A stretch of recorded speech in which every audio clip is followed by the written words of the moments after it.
Hey everyone, this is Luminous coming at you with DCDH number 5, and today we're going to be talking about replays in general. And if you're joining us for the first time, DCDH stands for Dota Commentary, Dota Help, which I try my best to tell you how to optimize your game and in hopes that we both become a better gamer. Yeah. And today is we're going to be doing something that I personally do from time to time to kind of increase my efficiency in game. And we're going to be looking at replay, and not just any replay in general though, because I do commentaries and whatnot. I'm going to be looking at replay of myself. Ooh, that's like, I don't know. I can already sense 40 people just closing off the DCDH right now. Like, why do we want to look at Luminous replay? But the thing is, I think in many games, RTS, Dota, whatever, the best way really to improve is to look at your own replays from time to time. I think most pro gamers look at the replay almost daily, or at least weekly, and it's just a really good way in terms of knowing what you really need to work on. So like DCDH number 3, which was last sitting, before I went in, I had a goal. And it's always good if you're training, if you're trying to improve, you should always have a goal or have an idea what you're doing. And today my goal for looking at this replay is I want to know what I really need to work on. I'm not going to focus on mechanics too much, because as a player, I think I have not too bad solid mechanic in terms of micro, in terms of map awareness, things like that. But what I really need to work on is things like decision making, which as an Enigma player and as a captain on the Scourge team, extremely important, because I will be dictating the fight. I will be dictating the initiation for my team. So really, if the team lose, it's really my fault, because I either did not initiate well or I did not bail my teammate well. If we win, then it's yeah. I'll talk about winning and losing in terms of looking at replay in just a bit. But before we start, I want to let you guys know that yes, I'm not going to focus on mechanics too much. I'm not going to focus on whatever too much. I'm going to just purely focus on decision making and basically kind of using our knowledge to improve our play. And this is what I'm personally focusing on, this specific replay. And when you guys are watching your own replay, you should really, before you start, just try to recollect what happened in that game, and think, okay, well, what should I look at, what should I focus at? And we could talk about item builds, and we could talk about skill builds and everything. But the more important thing is actually when I look at a replay, I really want to know. I want to really understand or rethink your role. Using Enigma as a specific example in this case, as you know, Enigma's role is to initiate well, win team fight basically. And also, if you want to get more, intermediate level or high level, an Enigma player is also supposed to be able to solo a long lane, especially against a solo or a dual lane or even a tri lane. You're supposed to actually solo well, at least from the Chinese scene. So that's my role. I'm supposed to survive, and try to get farmed to get my treads and the blink dagger and whatnot. So it's really a tall order in terms of I need to survive. I need to, that's my role. And it's really good to remind yourself, because at the beginning of every Dota game, we just kind of, walk into our lane and do our own stuff. But we never really think, what is really my role. And for the more intermediate player, let's say they have an Earthshaker or they have a Drow Ranger or something like that, the role seems very apparent. Okay, I need to get farm, and then I need to initiate, yada yada yada. Each hero has their own specific role. Now that's very clear and all, but really a lot of players don't focus on how do I get to that end game that I'm always picturing. How do I get to that Earthshaker Blink Dagger? How do I get to a Helm of Dominator into a Yasha and then BKB Drow Ranger? How do I get there? And a lot of players don't focus on that. As you're watching a replay, really one important things to watch: how are you getting to what you need to, the place that you need to get to? So yes, I need to get to my BKB, and yes, I need to get to my Blink Dagger. But how am I gonna get there? Of course, I'm gonna be facing a dual lane of a CK and Lesh, so that's very stun heavy. For a fairly low HP hero like Enigma, any single mistake I make will basically cause my death. And I'm gonna just pull down the menu so you guys can see what is the lineup here. I'm not gonna discuss too much on why I particular picked this lineup. This is a captain's draft game, by the way. But again, we're gonna focus on in terms of understanding a role, rethinking a role, and things like that. And when I say rethinking a role, I don't mean like, okay, I'm gonna redefine Enigma by going Dagon and Shivas on him. I'm still gonna. When I say rethink your role, is that sometimes, a lot of times, when we play hero, we don't even think, what item should I go. It's almost as if, well, I see pro players always get this item on this hero, so I'm gonna just do that without questioning. Sometimes on several occasions, it's good to kind of just rethink why people do the things they do, and that's what I mean by rethinking a role, but which it won't really apply that much here. And you can see that there was a microing mistake. I was actually using this Illidan to scout because I noticed that the Lesh was missing here, and I should getting gank going on. Nothing too big of a deal, but the thing is that I just made a big mistake there.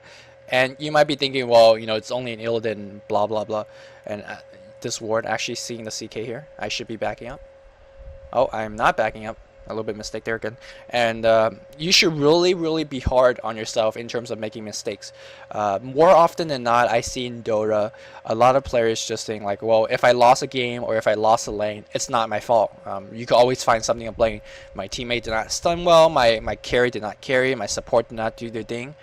When you're watching a replay, be hard on yourself. Really be hard on yourself, because you're doing this in terms of trying to improve. If you're finding excuses to blame others, you're doing yourself a disservice by saying, well, it's not my fault. So I'm the best Dota player in the world. Why do I need to do everything?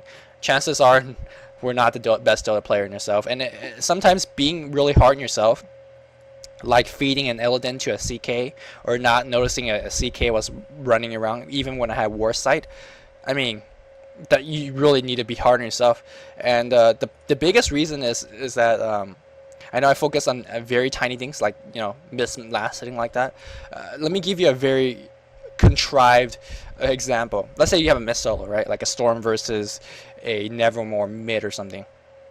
The two get into like a 1v1 nuke fight, and Shadow Fiend comes ahead. Let's just pretend Shadow Fiend comes ahead, gets first blood, gets his bottle. The next time the Storm Spirit comes in the lane, he will be in a severely disadvantaged because of that one single fight. And Dryach, I think a couple months ago, wrote a really detailed article talking about the butterfly effect.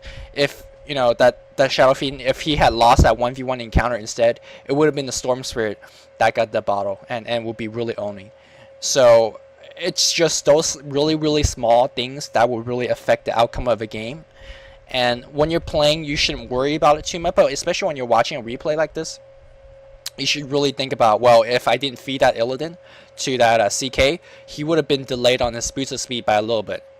And it's those things like that a delayed boost of speed on CK matters a little bit, or not a little bit. It actually matters a lot in terms of if he's going to gank and whatnot. So really be hard on yourself. Well, this is what I do at least. I am very hard on myself when I'm watching replay and be like, dang, I should not have made that mistake. And I'm sure throughout this replay you're gonna see me make a lot of mistakes. And it's really a learning process, and I'm trying to learn. As I'm also, I guess, quote unquote, showing you guys how I am learning.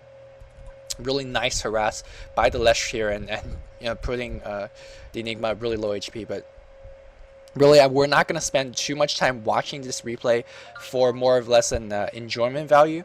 We're going to be watching this replay for more of an educational value. And one thing you might have a question here that's really out of position. I was shopping or something.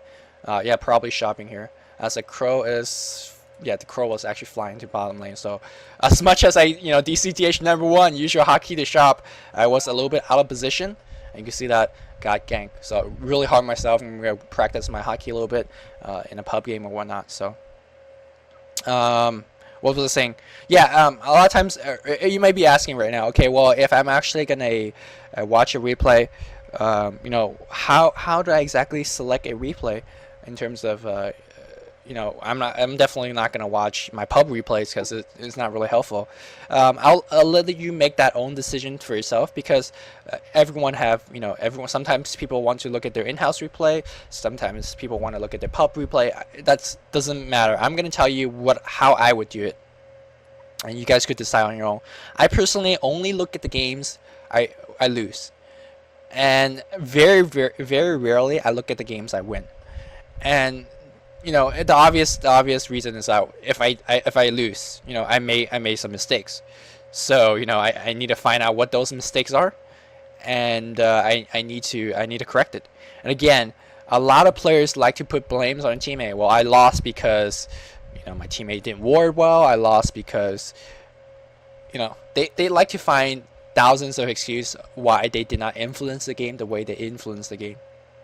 And in my firm belief that every Dota hero in Dota influence the game just as equally. Of course, warders early game influence the game a lot. Late game carriers influence the game a lot. You can see I'm asking my teammates where's CK. Notice him was missing for a while. And yeah, I was saying that every hero influences the game a lot, and in my firm belief that you should not blame anyone because the game was lost. I personally like to put the blame on myself because it generally helps me improve more at a faster rate. If I put more blame on myself, I'd be like, dang, I should not make this mistake ever again. So generally, and I don't. So it's just personally my improving technique, and that's why I like to look at replays that I lost. Now, on that rare occasions that where I do look at the replays I win, I try my best to find mistakes in there too. Now, the most important, actually one of the most dangerous thing about only watching the replays that you lose is that you may think that, oh yeah, I won the game, so I did well, boo hoo hoo.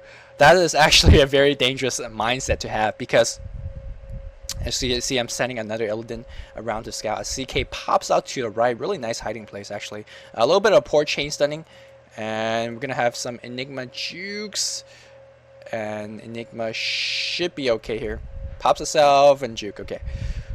What was I? I keep letting the game distract me. Oh, yeah. If you only look at the replays where you lost, you get into a dangerous mindset that if you win the game, you did everything right in the game. Which is actually an extremely dangerous mindset because chances are you're making just as many mistakes in the games that you won, just less fatal ones. And to actually rule out that entire game as mistake-less, that is an extremely, extremely dangerous concept in terms of slowing your growth as a player.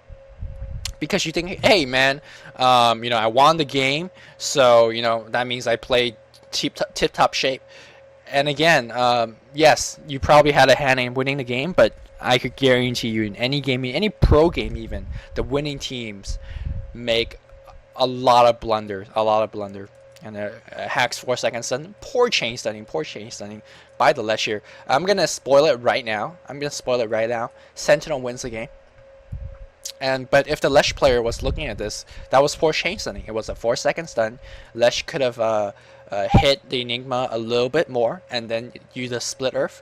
Did it matter? No, not at all. Not at all. It did not matter. But what I always tell myself is that I should never use the end to justify the mean, if you get what I'm saying. You should never be like, well, yeah, we got the kill, so it doesn't matter. It actually trains yourself to think, well, as long as we get the kill, it does not matter. And I think in DCDH #1, I showed you that a lot of people misplay the tri-lane or something because of lack of stun time. They missed a couple of kills and got a counter kill in return. And if you want to go back into those kind of tiny details, DCDH #1 is a good example of that. So really in that Lesh example, I just showed that yes, they did get the kill, but it was not perfectly well played. If I was in Lesh's position, I would have beat myself up pretty hard, like that was not perfect chain stun, blah blah blah blah blah. So I hope you guys trying to get the why you should be really hard on yourself, and especially when you should be really hard on yourself. Don't just be hard on yourself when you lose. Be hard on yourself when you win too.